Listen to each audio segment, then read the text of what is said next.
back. And we are back for another episode. Another agent episode. Bringing real estate and an insider's perspective to the real estate world and to real estate transactions, just to help people better understand what's going on when you're basically doing a real estate transaction, right? Yeah. It's very intimidating to most people. Yeah. First-time home buyers, or even if you've bought a house, but it's been 5 to 10 years, like it's an intimidating, complex process. And I think it's important that we just kind of have a relaxed conversation, kind of talk about, what's important, in the transaction and how we can kind of help people kind of walk through that and understand what's going on to feel a little better about what they're doing. And so, That's it, man. It's another one of our special agent episodes. So instead of going over just special agent. Special agent. It's just one of the times Special in a good way, not in a like a not in the new way. Yeah, we'll see. It's a little help on some stuff. But we got Cierra Hardesty here. She's another one of the agents that works in my office. And future rock star. Yeah, well, she's already a rock star. She had her license and had 2 transactions in the first month. That's pretty sick. She crushed it. Yeah, that's pretty sick. Yeah. That does not happen. That was very often. crazy. Yeah, everybody was like, "You're doing so good. You're doing so good." And I'm like, "Yeah, am I? I don't know. Don't really keep know doing what you're doing." Yeah, that's awesome. But you learned a lot in those first couple of deals. Yeah. A lot. Yeah, I had a really good, easy first transaction, and then my second one was, it's a challenge. It was a challenge. I did not ask the right questions. I learned that, and then it kind of came back, and I was like, oh wow, I probably should have clarified a lot of things. Absolutely. Perfect. That's awesome. We've talked about that before. How if there's something that you regret about a transaction, it probably wasn't something you really did necessarily wrong. It was just you didn't communicate something the right way. Right. And so you learn from that. You get better from that. As you grow, you'll learn to communicate those things a little bit differently, Yes, absolutely. And people kind of learn differently too. You know what I mean? So I may say one thing one way to somebody, and they understand it, and the other person doesn't understand it that way. You know what I mean? Yeah, I've definitely learned from my experience. I feel like way easier than somebody just telling me. I'm like, I don't really know why you want me to do it that way. And then I do it, and I'm like, oh. Yeah. Got it. Yeah, exactly. That's why. Yeah. So, Cierra, where are you from? I'm from Ronnieville, Kentucky. Hometown girl. Yep. Yeah. Born and raised. Yeah, it used to be a lot smaller. It's huge now. I know. I used to say that to people. Like, I went to Central, and they're like, where are you from? I'm like, Ronnieville. They're like, where's that? And now it's like just saying you're from E-Town. It's crazy that it's bubbled up. Yeah. It is. It is crazy. We got a traffic circle. I know. I think we were the first one in Hardin County to have it, actually. Really? I mean, I really don't know, but the we circle. had the Yes, circle right in there. Ronnieville before E-Town had. You're right. That all was their the first traffic circles. circle in Hardin County. That was like that was like an experiment. Yeah. Mm-hmm. Yeah, I do. You're right. That was the first one. Yep. So I'm from there. My whole family's from there. Nice. Yeah. Okay. So what was it like growing up in Kentucky? Well, we farmed. We raised beef cows, tobacco, hay. Yeah, just regular farm girl. Tomboy. Nice. Sports. Absolutely. Played softball since I was like 4. There you go. Yeah. Yep. Lived and breathed it. And just. You're also a mom. I'm a mom of 4. Four boys. Yep. Boy mom. Oh my gosh. That's awesome. Crazy. Messy. So before real estate, what'd you do? Yeah. I was a massage therapist. Okay. Are you still and doing a that? stay-at-home mom.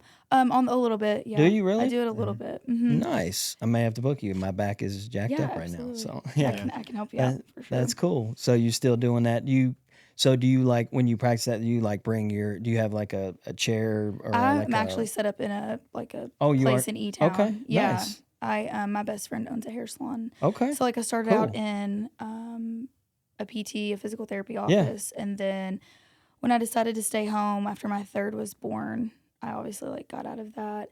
I still did it on the side a little bit out of my house, but that just got to be too much a blur in the lines with my kids at home, and then some people that I didn't know trying to come into my house. Yeah. So I didn't do that, and then in I guess 23, I started doing it again. So from 2019 to 23, I was just Out at of it. home. I didn't do anything at all. Right. Just with the kids. Yes. And I started back in the PT office, and that just didn't work out. She got really busy, didn't have space, and then I moved into Clutch Beauty in E-Town. Okay. And I had to kind of do it. That's right off there. Mulberry. That's right down from my office. Yeah, it's right down the road from Cool. Compasinki too. Awesome. Yeah.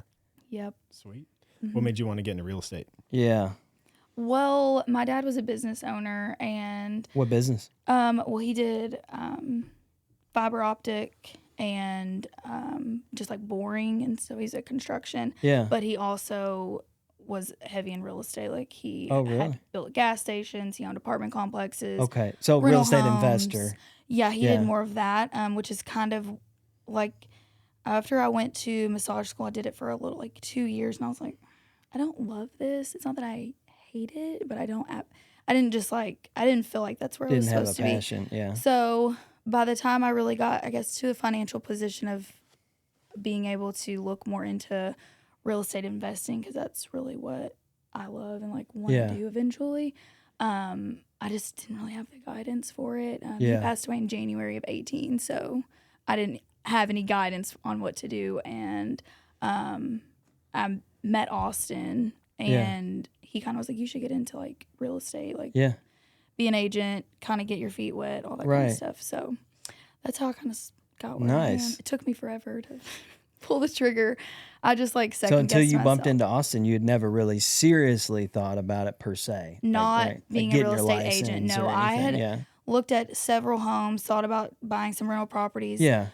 As an toyed investor. with getting into the Airbnb industry. But I just never felt like I had like enough support or like guidance to like pull the trigger. I wanted to do it, but had no idea how I was going to make it happen. Yeah. And with 4 kids, I didn't have a steady income myself. Like I was like, I don't really know about that. So I feel like being an agent is like you need to start here. And kind of work your way into that and understanding industry from inside and out. Yeah.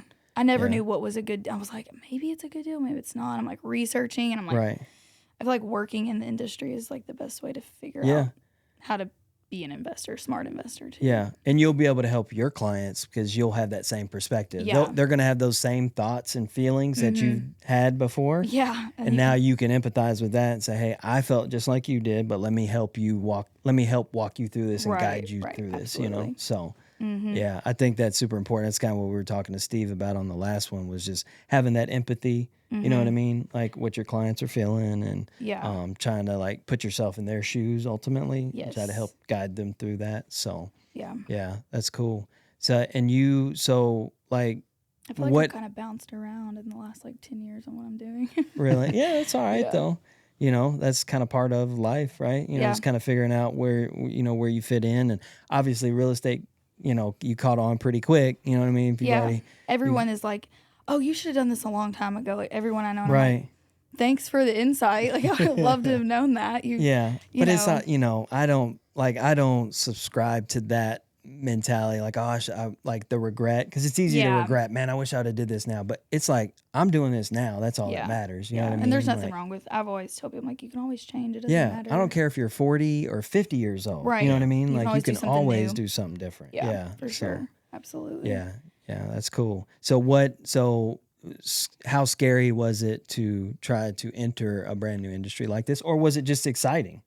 It was exciting, but it's still scary, because like when I was a massage therapist, I come from, like, I know my dad had a background in that, but I mean, I was a kid, so it was like I didn't really saw it from the outside. Correct. Yeah. And growing up, it was more like I was when in high school and then college and stuff, I'm more from like a medical background. Yeah. And then once I had kids, I really started researching certain things, and so I felt so comfortable in that space. Yeah. And this is such a new space that it's still very scary, and there's so many different angles that you can attack from that sometimes I'm like, I don't know which way to go. Yeah. Like, that is no hard. idea. You don't know which way to go, but you're doing something right, obviously. Yeah. You know what I mean? So when you were going through your courses, and you know, because I know we talked while you were going through your pre-license education, talk a little bit the major gap that's between the license education and what you learn once you actually get your license and you start working.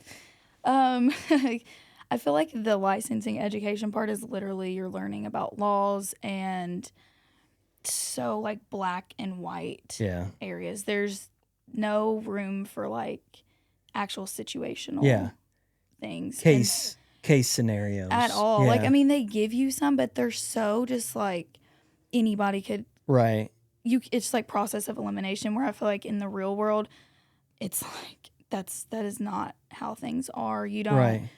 They don't talk to you about like questions to ask or like really how to even generate a lead or any of client, that. Like, which is important. Yeah, like if I didn't have a mentor or anything, it would just be like, what do I do now? Right. Like I got my license. What am I supposed to do? How do I get people to let me buy, like help them find a house or sell their house? You have to have clients to be able to practice your trade. Yeah. I feel like trying to get somebody to let you sell their house is way harder than trying to get somebody to just guide you on the buying process. Sure. Because they're so committed to buying a house anyways most of the time. That it's like you're just kind of driving it, whereas like selling the house, you have to really convince them that you can do it better than them because they think that they can. And sell it for maximum price in the shortest period of time. Right. They're like, why would I pay you? I can do that. And I'm like, I find myself now being like, I mean, like you can, and I doubt myself. I'm like, I really think I can do it better, but it's hard when I don't have a solid portfolio to be like, actually, I can do it better. Haha. Yeah. You know. I mean, if I cut my leg, slash it open, I can stitch myself up myself too. Right. You know, I can do that myself, but I probably want to leave that up to a professional. You know what I mean? So absolutely. Yeah. So what was that first transaction like? My first one was very, it was smooth.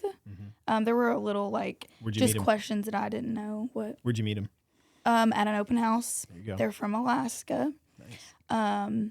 And it was funny because like when they first came in, they were so standoffish, and the wife, she was newly pregnant, and like I was asking questions like, you know, so how many people are gonna be living with you? Like just, you know, basic questions. And I was so intrigued that they were moving here from Alaska. I was just like, Alaska. Like, I find that intriguing. How did you end up too. in Alaska? How are you here? Why did you leave? Like, and but the more like I talked to them, the more they opened up, which I'm learning that because I'm a very like, if I feel like if somebody doesn't want to talk to me, then I don't want to push them. Right. But you can't be like that. But you didn't fake your curiosity. I think that was what the key was right there. What you just said it. Like you were truly curious why they moved here, and you were intrigued by that. And so that was just genuine curiosity, and they probably saw that and read that all over you. Like, you know, you weren't just trying to ask these salesy questions and, you know. It did help too that they had bought and sold a house before. Yeah. So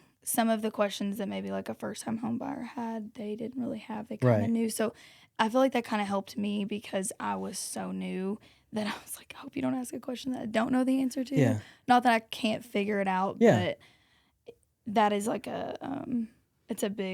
it's hard for me to not know the answer to something right off because I'm so used to knowing about things that people ask me, like in massage or like being a mom. If somebody asks me a question, I can just like spew something off or like think about it, and I just kind of know it. And in real estate, I'm like, But you know, there's so many questions. I've been in the business forever, and I think it's okay to tell somebody, you know what, that is a great question. Right. Let me find the answer to that. That's what I usually default to. Yeah. But there's something about me saying I don't know that I'm just like, I don't like not knowing. Yeah. You know, but anyways. So you just got to turn that into a strong appetite to learn more. You know what I mean? That is Like, true. Yeah. Reframe it. But they were super easy to work with and so appreciative. They ended up buying a new build, and it was great. They love it. I still talk to them. Yeah. I'm actually giving them a baby crib. Yeah. Those are your people. Yep. Yeah, that was a slam dunk. Yeah. Absolutely. Yep. And I think a lot of new agents kind of maybe run into the same obstacles that you're running into when it's not necessarily like an obstacle. It's just rungs on the ladder. You know, everybody started off not knowing anything. Yeah. And I think the key is understanding that and being hungry to find more, but also putting yourself around people that are willing to share. Yeah. Because that's huge. That's going to drive a lot of your success too. Yeah, absolutely. So being able to work through that transaction, it being a little bit more of a slam dunk. Yeah. definitely helped a whole lot. Yeah, absolutely. Mm-hmm. And then the second one rolled around. The second one. Yeah. That's a so- good learning experience too, though. Yeah. If you had a complicated one, that was a little more, Uh-huh. especially if the people the clients themselves were the complicated ones. You know, it's probably not it's nice to have one that smooth, and then one that's Well, a I little like more dual complex. agent that one. And Yeah. I was like, wow, like second right out of the generation gate. being a dual agent is tough. Yeah, It is not an easy thing to do. yeah. 'Cause So, you got yeah. 2 jobs now. Yeah. not Yeah, just and it one. was so. I still am like, I don't know if I want to do that because Right. it's, like it made me feel a little like not dishonest because I wasn't dishonest, No, but but just like conflicted. yes, like a lot Yeah. of confliction. Like 'cause I'm representing the trying buyer to not and the like, seller. Yeah, be a morally sound for both parties, but I got to be a when one party's a mediator. little- But does my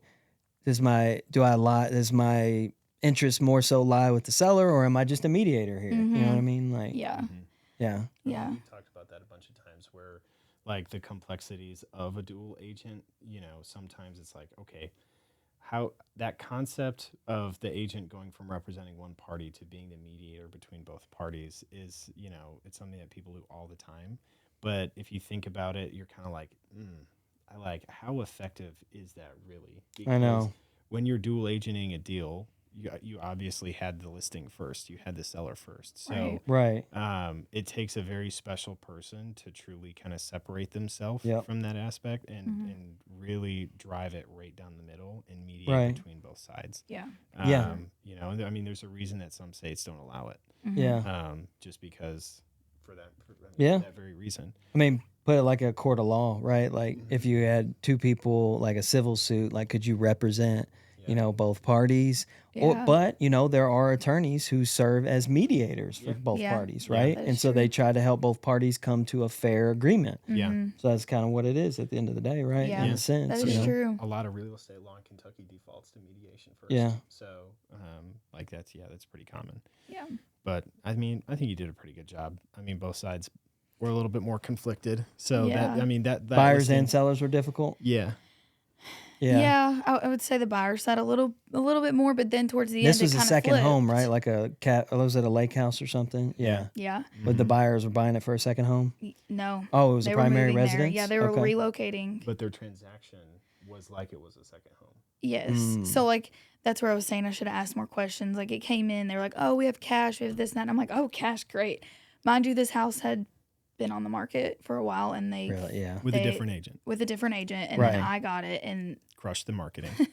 yeah, crushed the and marketing. in 3 days, like we had an offer, and they were Wow. like, "Oh yeah, all cash, blah blah." And I'm like, So hell your yeah. sellers are like, hell yeah. And then it was like, Do it. skirt. This Yeah. is not like true cash in their bank account. It was Yeah. a equity transaction, Yeah. and I was like, which is fine, but we're like, getting a home equity line of credit. yes, but to it pull. was. But they hadn't got the money yet. correct. Yeah. They hadn't even talked to anybody. Oh yet, Lord. really. Yeah. And oh Lord. it was like a whole thing. Yeah. And ended up I've referred them to like somebody that I've worked with in the past, Yeah. and it all worked out. But Yeah.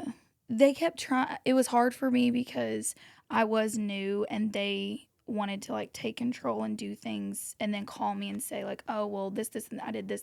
I talked to this person, and I'm like, I was like looking at Austin half the time, like, what is going on? Yeah. I thought we were supposed to do that. Like, that's like 3 steps ahead of Right. what's going on, and it was interesting, a Yeah. learning experience. Well, that's an important dynamic to make sure you're keeping in mind during a transaction. I mean, we talked about it with Steve a little bit, and one of his more challenging transactions is a lot of it is it's not about you, but also you hold the license. You're you're getting paid to do the work, Right. and you know exactly how the work needs to get done. And being able to set the table with these folks in the consult and walk them through exactly what it is that they're in store for and what you need from them and what they're going to get from you. It's really important to get out in front. And these folks they came in on 2 wheels too. Yeah. So, Oh yeah, like they went out and bought a vehicle in the middle of this. yeah. Oh no. And The big no. yes. The easy no. Even first time home yeah, I buyers mean, know like, that. There, Yeah. she said something to me and about one bank wasn't going to do the equity line. She was like, and I done went and bought this I don't remember even what it was, and I was like, Ford Bronco. why? Oh, my. Why you're trying to did buy a you house. do that? Yeah. Because they're like, we can't get you a home equity line, but I got you a But I good got car you a car loan. you could want to live go get a in. new car? Mm-hmm. Yeah. Well, what happened is the Oh. client had they were moving their whole family down to kind of get out of like a bigger city, and they had two properties that were completely paid off. Okay. So just a ton of equity. You know, I think it was upwards of over $500,000. just Okay. straight In these equity. properties. Yeah. And so, I mean, at the bird's eye view, layup, right? Sure. You know, HELOC it out. But they were going to a lot of banks that didn't really do those types of HELOCs. And it was really, they were trying to navigate those obstacles without understanding that there are banks that specialize in second home purchase HELOCs and ones that do like HELOCs for home improvement or like paying your taxes or something. And they had one of those houses under contract already to sell. To sell? And they were trying to take the HELOC out on that. Oh, Lord. And it was one of those things where they had to push a closing on that house that they sold so that they could close on the HELOC because otherwise, they were going to be taking out a HELOC against the house that they didn't own anymore. Yeah. So, I mean, because again, this like sequence of events, the folks, were very motivated. So I think in from their perspective, they're out here just trying to make it easy for everybody. Yeah. Go do all this work ahead of time. Because the goal was to get the HELOC temporarily and then go sell the properties. Right. after Pay the that HELOC off and then be pay the debt-free. HELOC off and be done. Yeah. Because they Makes wanted- sense. they Yeah. wanted Yeah, this house. absolutely. Almost like a It bridge makes loan, sense when you essentially. like talk about it like that, but the way Yeah. the process that it happened, it Yeah. was like, Yeah. hey, like there was no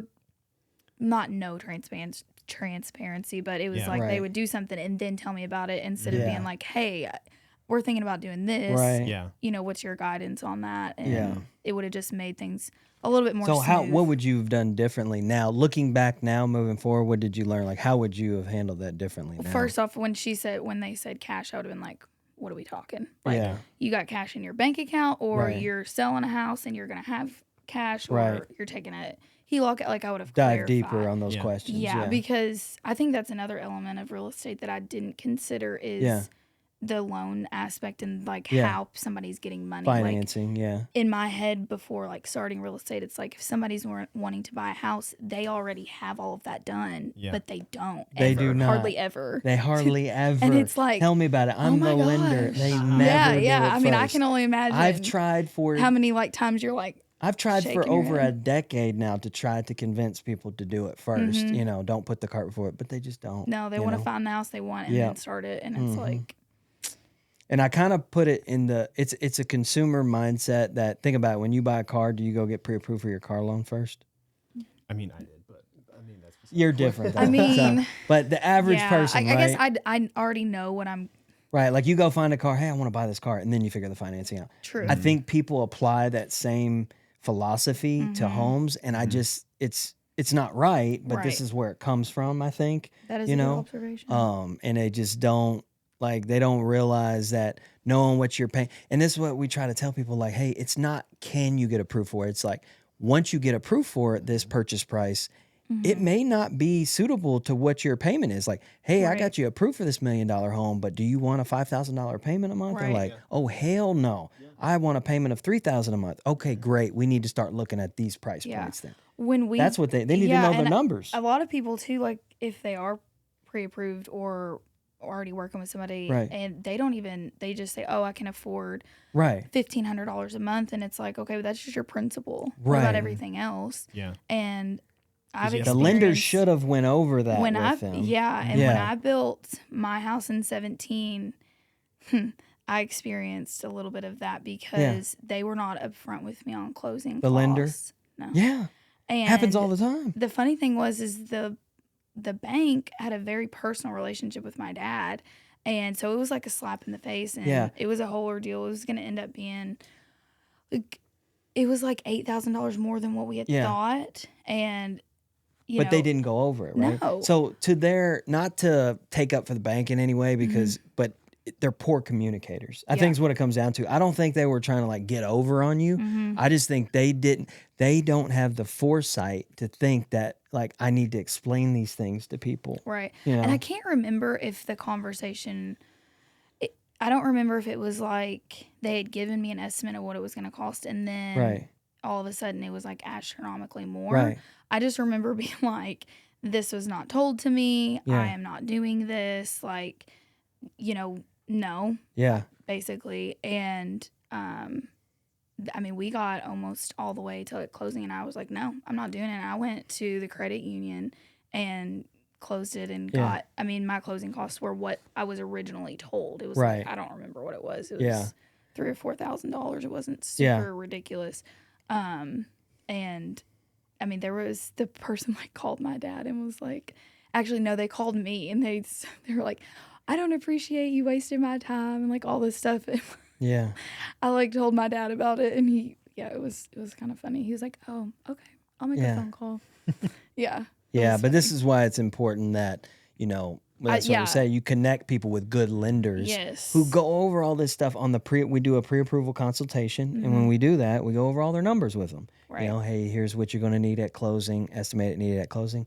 Here's what you need at closing if the seller doesn't pay your closing cost. Right. Here's what you need if they pay your closing cost. Like every scenario, just transparency, because that makes people feel like you aren't trying to get one over on them either. Absolutely. Like Here's your total payment with taxes and insurance and PMI if you're not putting 20% down. Like here's the full payment, not just your principal interest part of your payment. Right. Because I'm like, if you're just doing that as a bank, then you're no better than some online calculator giving somebody the wrong not wrong, I should say, just like misleading information. People go to these online calculators. Absolutely. They're like, oh, I thought my payment was going to be $1,500 a month. Well, because at the very bottom of that calculator, there's a little checkbox that says calculate for home insurance, taxes, and PMI. Yeah, exactly. So it's like they just don't know. And so this is why you got to have a lender. And so if you don't connect them with a good lender, like you're out here showing these people properties. You think, hey, I got a pre-approval for this number. We're good for this number.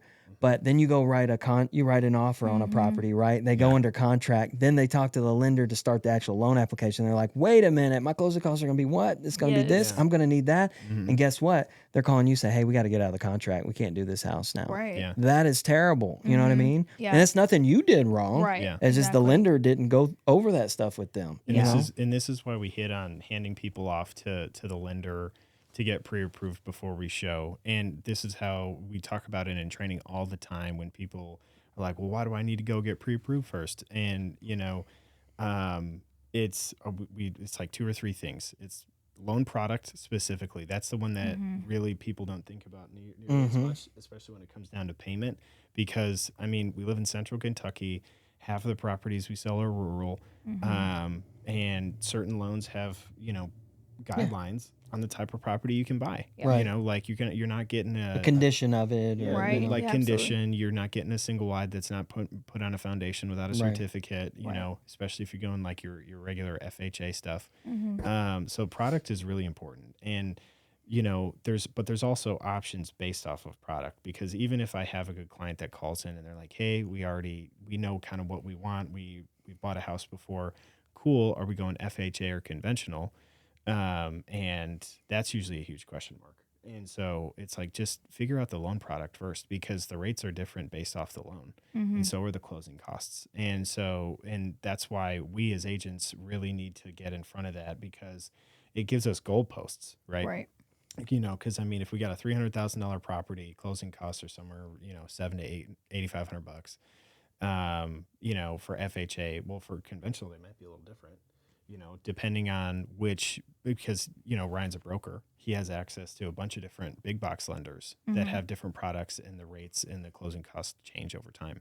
So being able to convey that to someone, to be like, dude, just sit down, get your options straight first. And that way we get a goalpost. So when you show the property, you already know in your head, like, where are we trying to hit them at? Yeah. Because you're not just opening the door, you're the negotiator. Yeah. You're going to walk in there and try, and what they need. Okay, so let's try and get what they need plus, because we're trying to get a good deal for our clients. Yeah. Right. But we can't get them a good deal unless we know what they need for the lending. And I side. think simply put, when you're talking to clients, you just say, dude, we need to figure your numbers out. They may not be what you think. Yeah. You know? Right. So let's get you connected with the financing guy so he can talk these numbers through with you so you can know where you're at, because you might be surprised, and we don't want surprises when you're already under contract. You know what I mean? I think I struggle sometimes with trying to get people to understand that, because I would work on that, because it will help you so much. You do people not try to be so private about their money, and I mean, like, I get that. Like, it's like,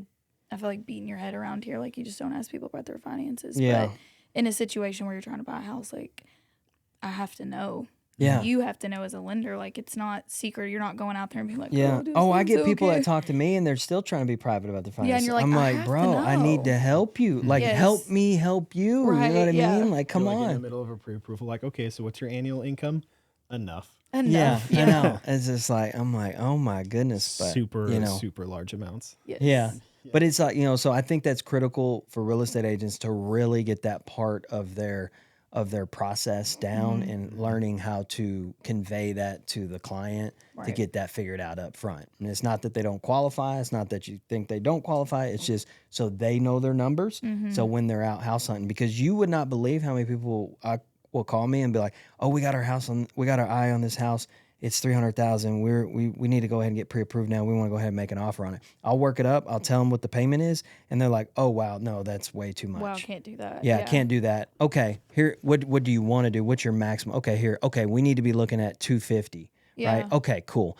Now they don't go make an offer on that house. Imagine if they just engaged a realtor. You didn't know any better. They just make an offer on it. Now they're under contract. And now here you are backtracking, and you're having to pull out of the contract. Maybe they lose $1,000 in earnest money. Right. Whatever. I don't know.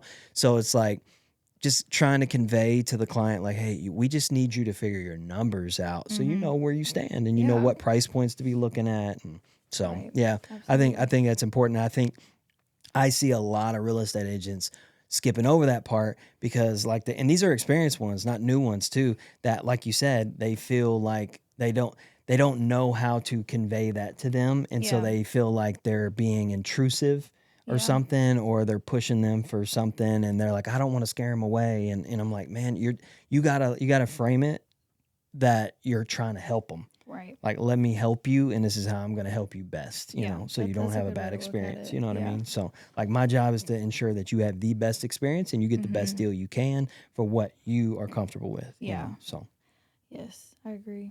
And, like, being a lender, real estate agent, I feel like I'm trying to figure out how to, like, talk to people about how, like, I am trying to help you. I'm trying to make your life easier. right. Let me do the things that, one, you don't really know that much about, and two, in the long run, is going to benefit you the most. Like, I feel like we're in such a let me do it myself. I can do it all myself. I can do everything culture. And it's like, I know.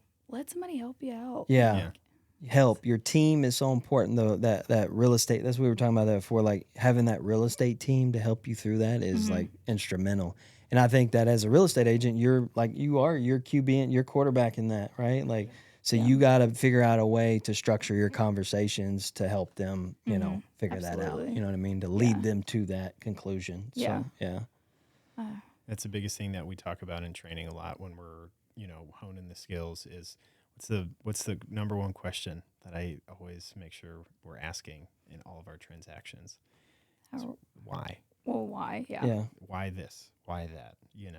Because I'm still trying to learn that. Yeah. To ask why. I mean, because the why is like super important when you're working with clients. Because hey, we want to buy this house. Cool. I mean, what made you pick that one? Why are we moving here? Why are we going this route? So because that helps us figure out the route. Because there's our transaction can be simple. It can just be person, house, exchange of money. Thank you. Goodbye. Right. Well, the why might open them up to think more too. Yeah. Because believe it or not, some people just see a house. Oh, that house is cute. I want to buy it now. Yeah. You know what I mean? Like, they didn't think about the whys themselves. You know what I mean? So I mean, I had some people that came out of state a year and a half ago and asking why they were going for these very particular properties helped them actually maybe resituate, because it was the classic coming from out west. We want a house with a lot of land. I want a nice house with some land. I want some land. Yeah. And I mean, they did. Doesn't everybody now? Yeah, I know. Seriously. Everybody. I get that call every day. I feel like. I'm like, you want what? what are you gonna do with it? Yeah, I know, well, right? I mean, like, yeah. and that was the thing. It's like, okay, cool, we can do that, but what are we using the land for? Why do we want a house? With Yeah, this much we just land? romanticize Why the is it idea so of important? land. Yeah. Well, they were actually like championship archers. Okay. So, Well, there you go. they There's their championship why. what? Yeah, archers. Oh, so okay. like That's kinda cool. they competed. Yeah. And so they needed a big space Yeah. because they had a shop that they worked on stuff on all the time. That makes and they sense. needed Yeah, really That's a low why. distance. And he liked to hunt whitetail. Right. So that was but a lot of the properties they were looking at, even then, were overkill. Because, I mean, they were starting at, 20, 30 acres. Like, damn. Yeah. Yeah. But I mean, it's Kentucky, it's sportsman's paradise. So you can hunt whitetail on 8 acres, man. Yeah. I live on 11, so. Yeah. But even sometimes I'm like, this is too much. What do I need all I this mean, for? Yeah. we got the property in 2012, so Yeah. land, nothing. Yeah. After you ride Like your it was 4-wheeler on it a few times, you're like, okay, Yeah. maybe I Yeah. don't need this much. Yeah. It was fun, Like but we dug a pond, and that's, yeah. I have 4 boys. They run around on it. It's great. Yeah. But the older I get, the more I'm like, Yeah. I've had several do people with that tell less. me that they regret it. They buy 15, 20 acres and because they it's kind of too much regret to it like buying really that much. take care of, but it's Yeah. not big Yes. enough to truly like farm or like, Right. Yeah.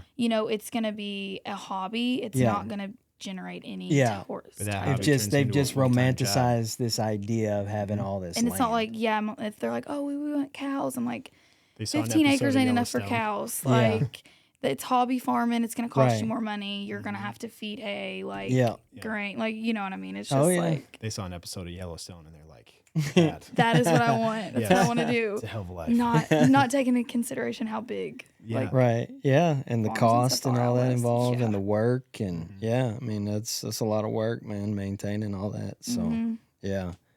So absolutely. what do you feel like you bring to the table being a new fresh agent? Like if a client were to come to you now and be like, well, you're new, why should I work with you?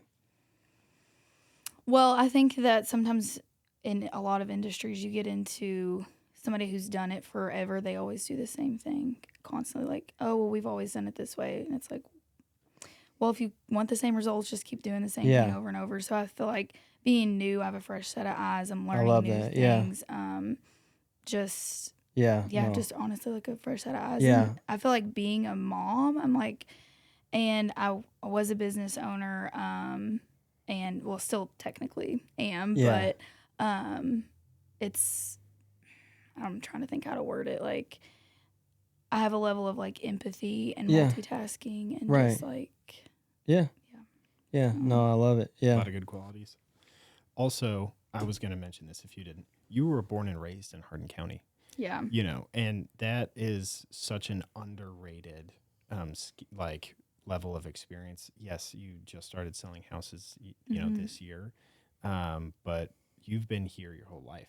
yeah, So a lot of PCS people or people that are coming from out of state or people that maybe aren't from the area coming down from Louisville or from wherever, really, this area better than, most of the people that I know, Yeah. because you're born and raised here. Yeah. So the neighborhoods, where that building came from, what's coming in. I mean, Right. you're in a ton of local community engagement things, like all your kids are in ball, Yeah. half the county. So it's not just like this, oh, I just started selling houses, so my peppy spirit and fresh set of eyes Right. is all I got. Like, you have a lot of experience in Yeah. the community.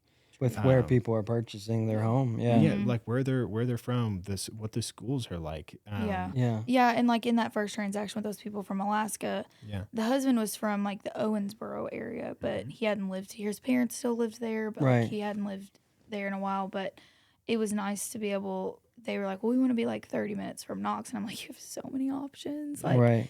you go here, you go here. And they ultimately settled in Yeah. E-Town. But at the same time, I'm like, in the future, they could still be they have so many options Yeah. if they only want to be.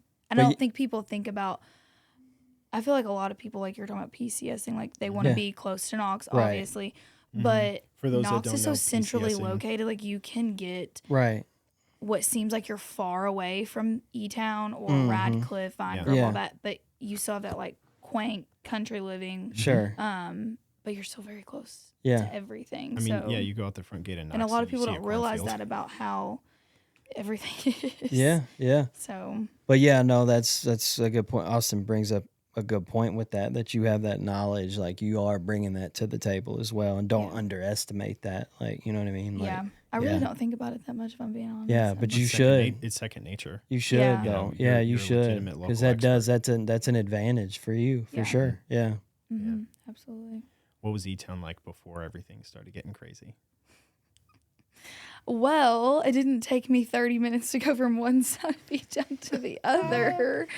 That's a good point. I feel like, I mean, E-Town has always been like town to me. Right, It's always yeah, been like going to kind town, of a yeah. nuisance. Like, oh my gosh, get out of the way. Like, Got it, I'm trying yeah. to go places.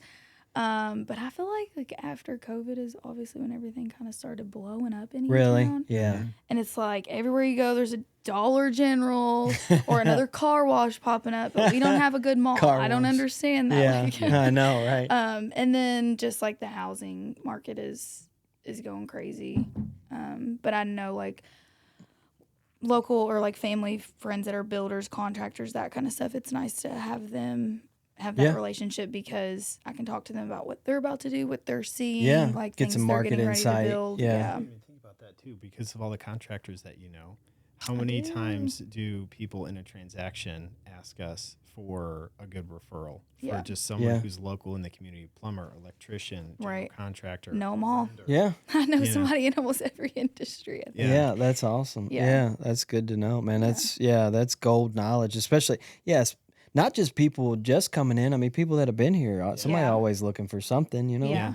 I feel Um, like too, being from here and like being new in real estate, I think that sometimes it's kind of been a little bit of a mind shift for me of realizing that like the price of things are a lot Mhm. different now, and like Yes. trying to communicate that to like my friends Yes. and just the community in general. Not really Yes. like people that are in it, like contractors Right. and real estate agents, investors. They understand like trends are changing. This is yeah, how the it is. general public You does know, not. like if you can't beat them, join them type Right, thing. yeah. But friends and family that don't really understand that, it's been a mind shift for me too to be able to be like, Yeah, you know, we're at a different time. We're this not. is a new normal. Yeah, like you're not buying $150,000 homes anymore. No. They're $300,000. Yeah, now. $150,000 Like, house is a single wide mobile home, maybe correct. not even on a Yeah, permanent and foundation. I mean that's just how it is. Yeah. You know, so Yeah. that's been probably like one of my biggest challenges. Yeah. For Oh, that's been a myself challenge for me too, like trying to explain that to people. I'm sure it's a challenge for anybody in our industry. and they just don't want to hear it yet. But Mm-mm. it's like, well, I guess if it stays like this long enough, they'll Yeah.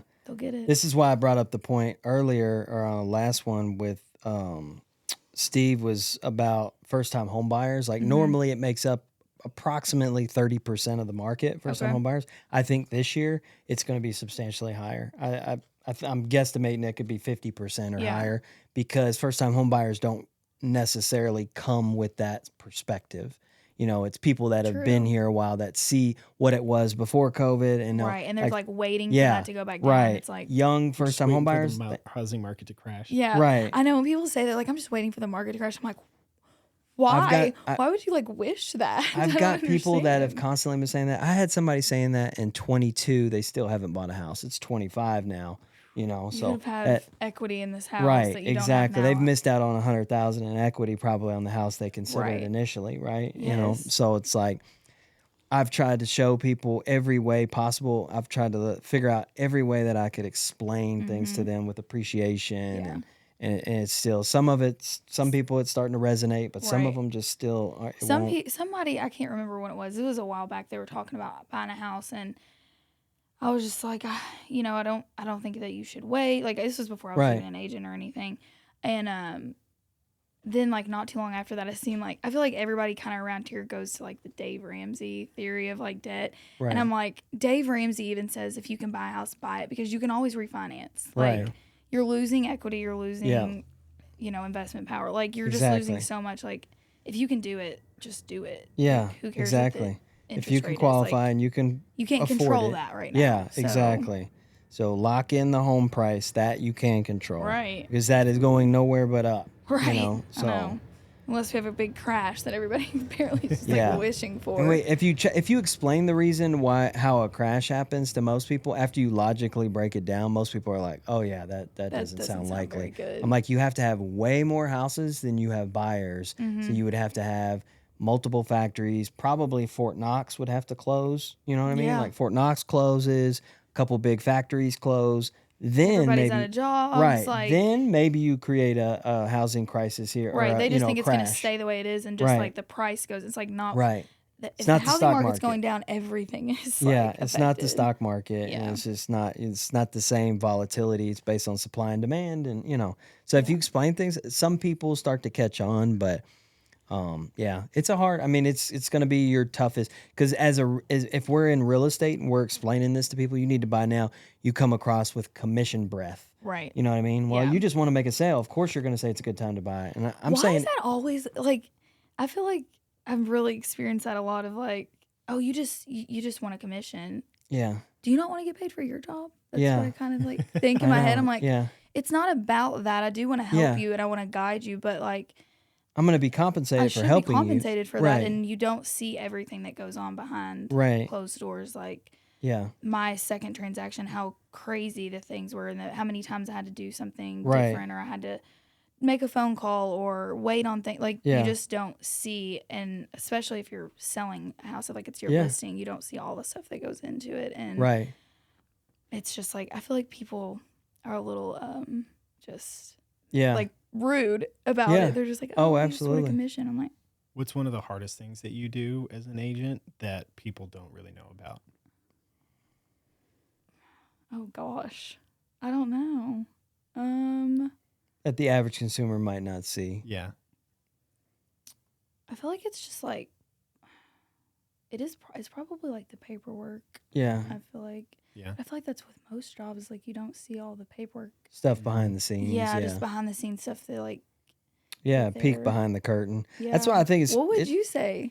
I'd say availability Okay, actually, yeah. because, I mean, just we're isolating that second transaction that you had. I mean, how many hours on the phone, whether it's text or on the That phone is call true.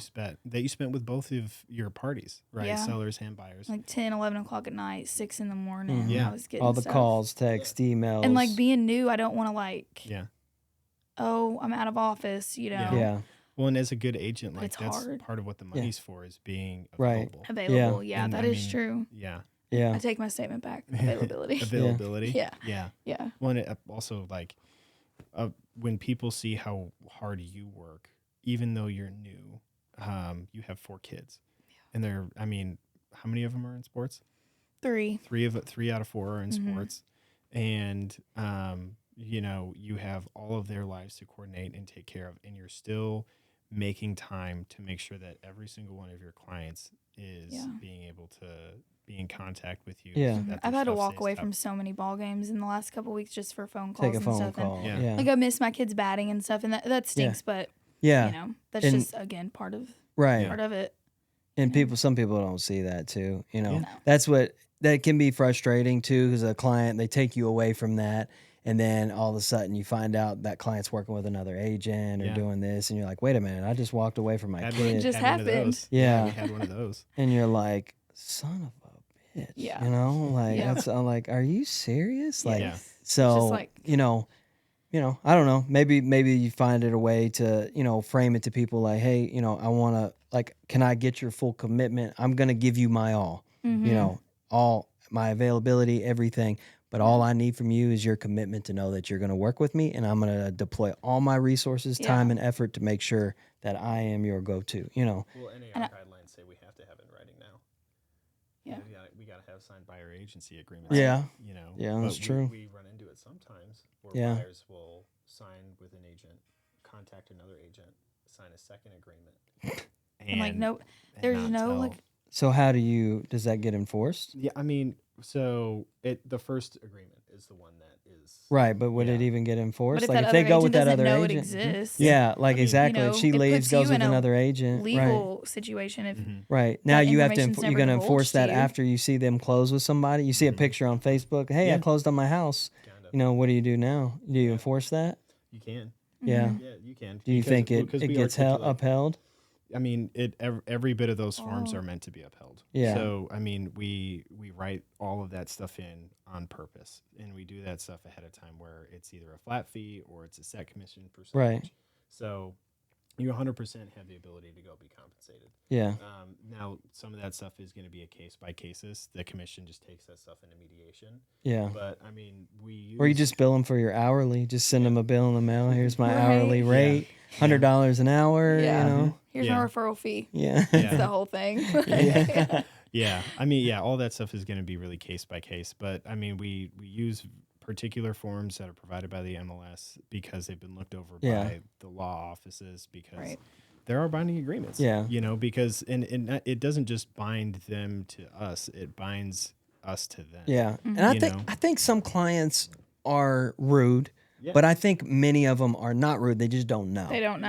Yeah, They just don't understand the how it game works. Yeah, that's And, what you know, and I see Hey, it on I've the been lender guilty side. before I got into real estate when I was looking for properties and stuff. Yeah. I would seek out the listing agent. I'm not calling Right. Zillow. I'm like calling that person. Yeah. Who's listed and, this? Yeah. And they're like, they want to keep working with me. And I'm like, nope, if I don't like that house, I'm moving on to another one. And Yeah. I'm calling. And I mean, Yeah. I didn't know that Right. it like, Yeah. you know, because I had tried to work with one person before and it was so hard. They were like, okay, well, I got to call the listing agent. I got to do this. And I'm like, I'll do that. So I can kind of see it from the consumer's Yeah. aspect. Like, keep that. I'll do always that. keep Missy that vibes. perspective. Yeah. though. Do what? Missy vibes. Yeah. Right. But always keep that perspective because then Wasn't you can that put bad. yourself in their shoes. Yeah. You know, you could be thinking this is what they're thinking. So how would I handle that? And do I go ahead and address that now? You know what I mean? And just say, Right. hey, this is how it works. This is how, you know. Yeah. So 'cause Knowing what you know now, would you still want to go listing agent to listing agent and kind of do it yourself? Or would you want someone who you trust to work the transaction for you? If I could find somebody that I trusted to do Yeah. the job that I better than what As a I buyer. felt like I could, then yeah, because I do feel like going back to like my second, Uh-huh.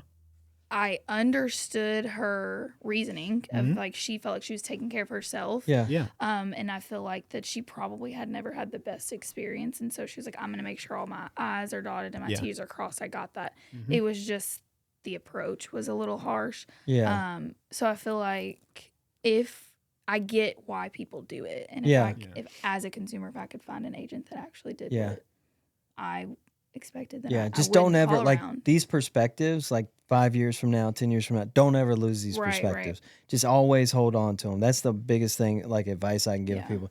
Always keep the perspective of like, all right, if I was a consumer, how would I, Yeah, you know, and 'cause I then it'll- definitely try to do that. Even you'll be able to have foresight into what Mhm. they're thinking and maybe help hedge off questions they have or Right. concerns, or just maybe hedge off them doing something, you know, that you felt was rude, but they didn't know. You know Yeah, what I mean? Like, absolutely. so it was like, hey, we went and worked with somebody else. I'm sorry. Like, I didn't know, you know.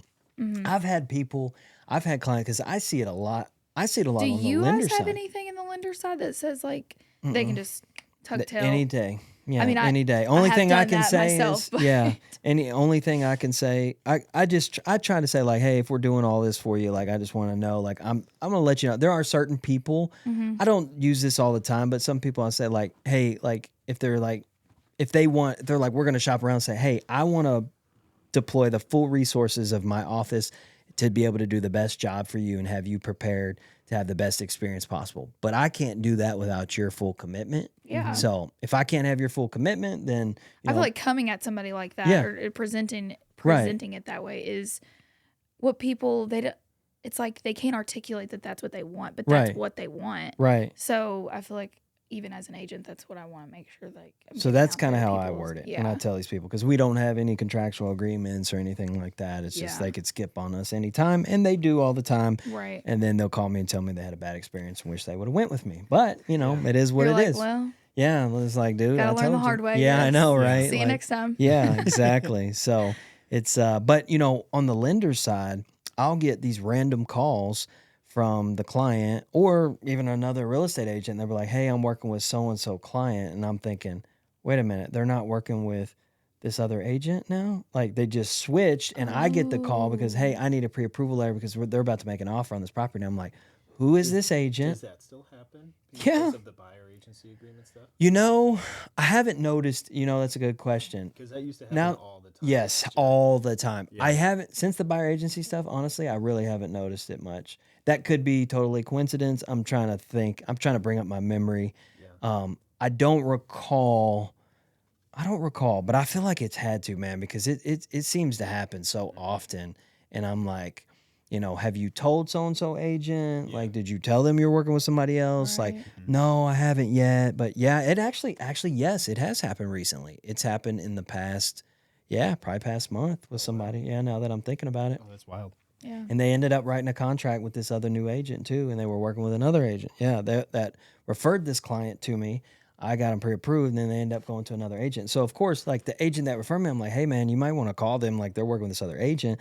I don't want to step on the new agent's toe, but at the same time, like, hey, they referred the client to me. Like you Yeah. deserve to know. You know what I Yeah. mean? Right. Like, and I always tell the people that do the clients, I'm like, look, you need to tell. Like, have you have to told them tell yet? them, yeah. And they never do. Like, so all the years they're like, oh, have you told them yet? No, I have not. I'm like, Avoidance hey, at its finest. and, oh man, yes, It's exactly, just my management style. exactly what it is. So I'm like, you need to tell them that you're moving on, or why you're moving on, or what what was the issue, or and there has been some people actually tell me like that they went with another agent. I'm like, hey, like I've had people that showed them 20 houses, and then they ended up going with another agent and then closing on a transaction with them. Can you imagine showing somebody 20 houses and then they close with some other No, I'm agent? definitely enforcing that Because contract. that agent was out of town one weekend with their family on a soccer tournament, and they clicked a button on Zillow and got an agent, and boom, they're closing. Back to that availability thing. Yeah. It's like, And I'm like, did did you tell them, or like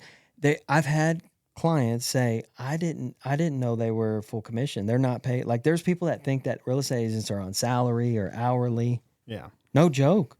They're still, Wow. so they're like, I had to put that in perspective. I'm like, wow, there's actually people that don't realize they don't get paid unless you close. Like, so that Dang, I did actually not exists. realize that I was don't like know. That could be rare these I feel days. like a Maybe small percentage of people maybe think. I would think, Yeah. Or it used to be now that way? with the internet, now this situation was probably about 10 years ago, but okay. it's still like, it just still, it stuck with me because it made me think like, maybe I don't see every perspective from a client still, because I thought, who would think that? You know what I mean? Like, Yeah. so I don't know, just things that you got to think about. And I think that as agents and what we do in this industry, we just always got to have these client perspectives. I think we talked about it last time with Steve, was empathy. Like you got to put yourself in their shoes and like Right. feel how they would feel, and take yourself out of your shoes, and like, and maybe Yeah. you can hedge some of these things off. You know what I mean? Absolutely. So, yeah. And I think like some things that I hear from, I'm gonna say friends, family, but like more in the massage industry and stuff like that. Just talking with just everyday people who may not necessarily even be looking to buy houses, Right. is like the risk in real estate. Like they're like, I can't believe you'd be a real estate agent. It's always like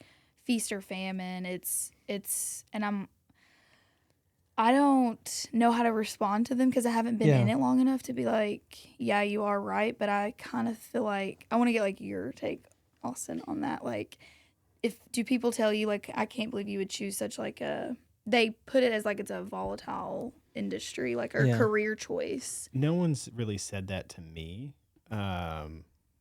but I think they probably think it, because for a lot of agents, it is feast or famine. Right. Because, I mean, what was it? The number last year, 74% of agents in 2024 didn't sell a single house. What do you think that is? For a number of things. So you have like some of it comes down to the why. You'll have young agents that get into the industry and they watch Selling Sunset or too much HGTV, and they're like, I can do that. I can just open doors and do the thing. Right. Which maybe they can, but they don't know all the things that happen in the back office. And then when people get into it, maybe for the wrong reasons, they're like, holy cow, this is a lot of work. Yeah. But then again, people get into real estate because they're like, oh, I want to make a lot of money. That's glamorous. There's no cap on how much I can make. Yeah. There's also really no floor either. True. And or the floor is rock bottom. Yeah. the floor is $0. There's no cushion. Well, the floor is -$. I'm about to Yeah. say negative. Yeah, you're spending money. Because you have MLS fees, tech Yeah, fees, you're right. desk That's a fees, good point. All the things that you pay as a real estate agent. So if you don't hunt, you don't eat. Yeah. And so there's that. You get into the industry for the wrong reasons. Even if you get into the industry for the right reasons, you got to go to the right office. You got to be around the right people. And how many big And doing the box- right things Big box consistently and brokers. daily. Well, that's Yeah. my next. It's like working out, man. You know what I mean? Like you got to go do it I learned that consistently and very daily. quickly. Yeah. I also don't think, I feel like I don't think that real estate can really be a part-time job because It's there's hard. I feel like you I spend fe- I way fe- too much yeah. time, like you're talking about, like the unseen in the office part. Real estate, how we do it, is not a part-time job. Yeah. I don't think so either. I think we were talking about earlier, like if you're new and you need a way to have a check coming in while you're figuring it out. Yeah, but you're But still you're pushing over the 40 Yeah. hours. I'm Right. talking strictly hours. Yeah. You're not Yeah. part-time anything. Right. Yeah. You need to figure out a way to get out of what you're doing now if you're still working and doing Yeah. real estate part time, and figure out how to do real estate full time Absolutely. to Yeah, you really gotta pay take the care of your bills. Yeah, clients. for you know? sure. So Absolutely. yeah, I think that it's feast or famine because I mean you get in there for the wrong reasons. You go to the wrong office where no one really helps you. You don't target a mentor to like really push you through your paces. And even if you get to the point to where you may know all the right things to do, you may be in the right office, you're there for the right reasons. It takes a certain personality type to be this kind of self-employed because I think 50-60% of our work is generating new business. So, I mean, we have to punch against all of the other marketing schemes and campaigns and other licensed agents because even though we may do work full time, like, maybe nobody else, in my opinion, I think our office does real estate differently than almost any other office in its totality. But most consumers don't know that. They see a license number and they're like, hey, y'all got the same license. We do all have the same license, but we don't all have the same ability. And so there's a lot of agents that will maybe hit their strides, go through training, and then they're like, holy cow, I have to show up and do a bunch of work that I have no idea if it's going to equate to dollars or not. Right. Yeah.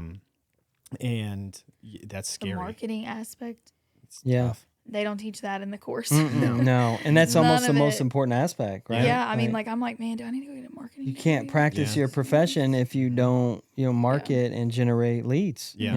which is, clients. And You don't- everything is so internet now. It's not like, I Yeah. mean, yeah, you make personal connections like face to face and Yeah. stuff, but you meet people online now. Like that's Yeah. how everybody figures out what they want to do, what they want to buy. Yeah. I mean, But when you're face to face and you know all these people that you do, I think the easiest thing for you is to remind people what you do. yeah. Yeah. That's it. That's all you got to tell them. Hey, by the way, did you know I'm full-time real estate agent now? Did you know that? All right. Yeah. Hey, if you bump into anybody looking to buy, sell, Yeah. would you Yeah. let them know? Right. You know? Oh, really? And, Okay, and cool. having that confidence when you're talking to people about real estate too. Yeah. It's Yeah. just like, check this out. Yeah. Like everyone has a friend that's a real estate agent. Be like, Yeah. that's cool. Watch this. Yeah. I'm about to blow your freaking mind, son. Yeah. But I think it's Yeah. a good wrap up. Yeah, absolutely. I think you bring a lot to the table and you're going to kill it. Thanks. You do great. Yeah. Um, Had a hot yeah. start and you're rolling you're going to have a great 2025. Yeah. We're really happy that you're on the team. Happy to be here. And yeah, the community's got a lot to gain from you being out there. No doubt. So Thanks. let's get out there. Appreciate the confidence boost. There you go. Let's get out and sell some houses. Let's do it. All right. That's a wrap. See ya. All right. Bye. Peace. Bye.